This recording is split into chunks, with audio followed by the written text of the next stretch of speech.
Jagan PA అంటే percentage assistant. Nageswara Reddy 100 కోట్ల అక్రమార్జన వెనక 10 నేత స్వచ్ఛాంధ్ర కార్పొరేషన్ చైర్మన్ పట్టాభిరామ్. బాగుంది. మరి చంద్రబాబు గారి పిఏ ఏమవుతారు? ఇప్పుడు చంద్రబాబు గారి పిఏ గతంలో స్కిల్ డెవలప్మెంట్ కుంభకోణం విషయం, అంతకుముందు అతని దగ్గర కొంత డబ్బులు కూడా దొరికినాయి ఇన్కమ్ ట్యాక్స్ వాళ్ళకి 2018-19 మధ్యలో.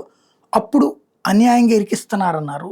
ఆ తర్వాత జగన్ వచ్చాక అతన్ని పట్టుకోబోతుంటే అమెరికాకు వెళ్ళిపోయి దాదాపు 2 సంవత్సరాల పాటు ఉద్యోగంలో కూడా లేకుండా, కనీసం సెలవు కూడా పెట్టకుండా వెళ్ళిపోయి, ఆ తర్వాతన మళ్ళీ చంద్రబాబు గారు అధికారంలోకి వచ్చాక రావడము, మళ్ళీ అతనికి ఉద్యోగం రిస్టోర్ చేయడము, అతనికి ఆదేశాలు ఇవ్వడము, చెప్పకుండా వెళ్ళిన దానికి ఇంకోసారి చెయ్యొద్దని చెప్పడం జరిగింది కదా.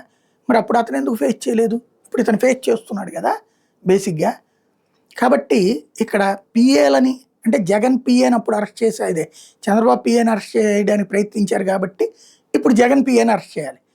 చంద్రబాబుకి సంబంధించినటువంటి సన్నిహితుల్ని పిలిచారు కాబట్టి ఇప్పుడు జగన్ సన్నిహితుల్ని అరెస్ట్ చేసి జైల్లో పెట్టాలి.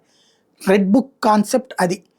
బాబుని ఇబ్బంది పెట్టిన అధికారులు జైలుకి వెళ్ళాలి, లేదా తెలుగుదేశం పార్టీ నాయకులను ఇబ్బంది పెట్టిన వాళ్ళందరూ జైలుకి వెళ్ళాలి, కేసులు ఉండాలి, లేకపోతే వాళ్ళకి ఉద్యోగాలు లేకుండా చూడాలి. ఇది ప్రస్తుతం నడుస్తున్నది ప్రతీకార రాజకీయం.